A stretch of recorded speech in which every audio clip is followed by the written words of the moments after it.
दोस्तों, यह कहानी हर उस औरत की है जो अपने घर में रहकर भी पराई है। मेरा दावा है कि ये कहानी आपको रोने पर मजबूर कर देगी। तो कहानी को अंत तक जरूर सुनिएगा और आपको अगर कहानी पसंद आती है तो कहानी को लाइक और शेयर कीजिएगा। हमारे चैनल को सब्सक्राइब कीजिएगा। तुम्हें कितनी बार बताया है, मेरे तैयार होने से पहले मेरा नाश्ता तैयार हो जाना चाहिए। शादी के 25 सालों बाद भी मुझे क्यों बार बार एक ही बात बतानी पड़ती है। रिचा, तुम्हें क्या है? तुम तो आराम से घर पर रहोगी, मुझे काम पर जाना पड़ता है। तुम हो कि हमेशा बेवकूफों के जैसी हरकतें करती हो। अगर तुम यह जानबूझकर करती हो तो याद रखना, मुझसे बुरा कोई नहीं होगा।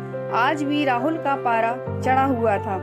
इन कटु शब्दों में अपना गुस्सा उतारते हुए, गीला तौलिया कुर्सी पर फेंकते हुए राहुल गुस्से से रिचा की तरफ देखने लगा। रिचा के लिए राहुल का यह बेवजह का गुस्सा कोई नई बात नहीं थी। वह महीने में 3-4 बार ऐसे ही रिचा पर बरस पड़ता था।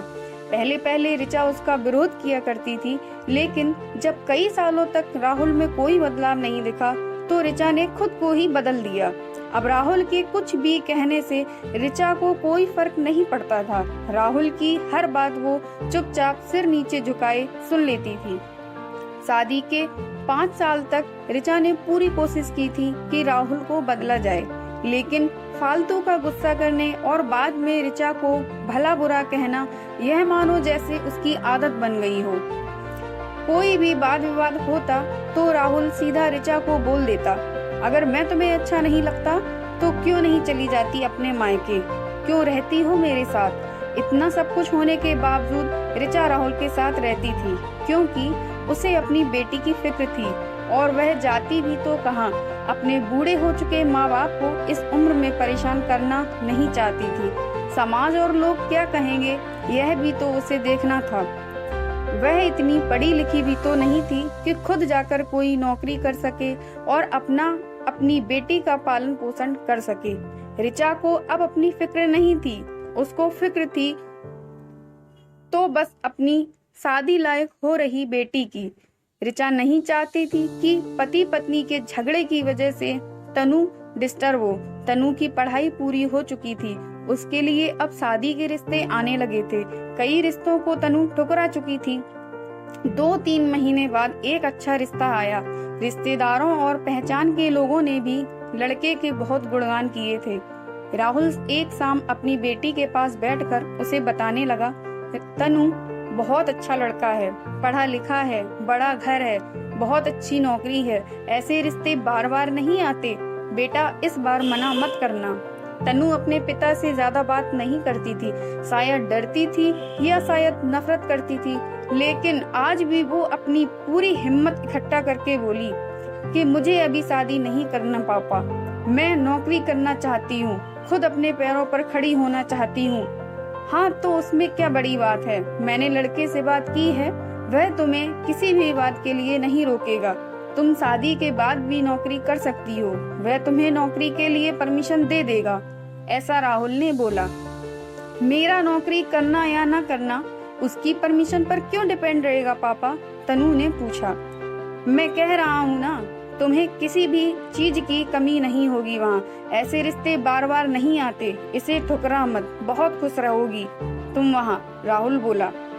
पापा, क्या मैं उतनी ही खुश रहूंगी जितनी मम्मी इस घर में खुश हैं? तनु ने तंज कसते हुए कहा।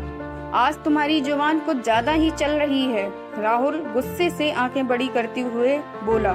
पापा, मुझे शादी नहीं करनी है, क्योंकि शादी के बाद अगर वह लड़का आपके जैसा निकला तो मैं क्या करूंगी? मुझे आपके जैसा जीवन साथी नहीं चाहिए जो बिना बात के मुझ पर हमेशा चिल्लाए। मुझे कुछ भी अपनी पसंद का लेना हो तो 10 बार सोचना पड़े कि कहीं वह नाराज ना हो जाए।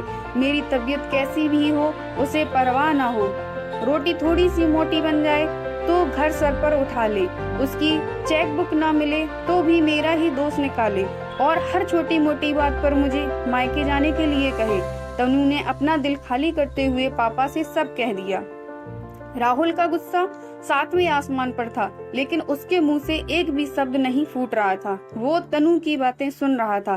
तनु उतना ही बोलकर चुप नहीं हुई। आज पहली बार अपने पापा के सामने इतना कुछ बोल रही थी। पापा, आपने माँ के साथ हमेशा गलत व्यवहार किया है। आप अपने ऑफिस का गुस्सा बिना सोचे समझे माँ पर उतार देते हैं। कभी इस बात की परवाह भी नहीं की कि उन्हें कैसा लगता होगा। आपकी बातें सुन सुनकर माँ ने अपना स्वाभिमान खो दिया। राहुल आज पहली बार अपने किए बर्तावों को महसूस कर पा रहा था। वो इतना ही बोल पाया कि जो तुम्हारा मन है वो करो, मैं तो इतना बुरा हूँ ना। तनु ने राहुल का हाथ पकड़ा और बोली, पापा, मुझे सिर्फ एक सवाल का जवाब दे दो। क्या आप चाहेंगे कि मेरा पति भी आपके जैसा ही हो? अगर आपका जवाब हाँ है तो हाँ कर दीजिए। मेरा रिश्ता आज ही मुझे आत्मनिर्भर बनने दीजिए। राहुल कुछ भी नहीं बोल पाया और वहाँ से चुपचाप बाहर चला गया। आज उसे ऋचा के सामने जाने में शर्म आ रही थी। चलते चलते उसकी आंखों से आंसू बह रहे थे। राहुल ने आज से अपने आप को बदलने का निश्चय किया। अगले दिन से ऋचा ने अपने पति में काफी बदलाव देखा। वह सोचने लगी कि जो हिम्मत तनु ने दिखाई है, वह हिम्मत अगर मैं पहले ही दिखा देती तो शायद आज परिस्थिति कुछ और ही होती। अब तनु पढ़ लिख कर अच्छी नौकरी करने लगी थी और 3 साल बाद उसके लिए एक अच्छा रिश्ता आया। और उसकी विदाई पर राहुल बोला, बेटा, तू हमेशा खुश रहेगी क्योंकि तेरा पति तेरा बाप जैसा नहीं है। राहुल की यह बात सुनकर ऋचा और तनु की आंखों से आंसू बहने लगे। दोस्तों, हमारे समाज में औरतों को भले ही देवी का दर्जा दिया जाता है, लेकिन वह स्वतंत्रता नहीं दी जाती जो उन्हें देनी चाहिए। उन्हें बचपन से ही बताया जाता है कि वह पराया धन है। स्कूल से आने में देर हो जाए तो पिटाई मिलती है।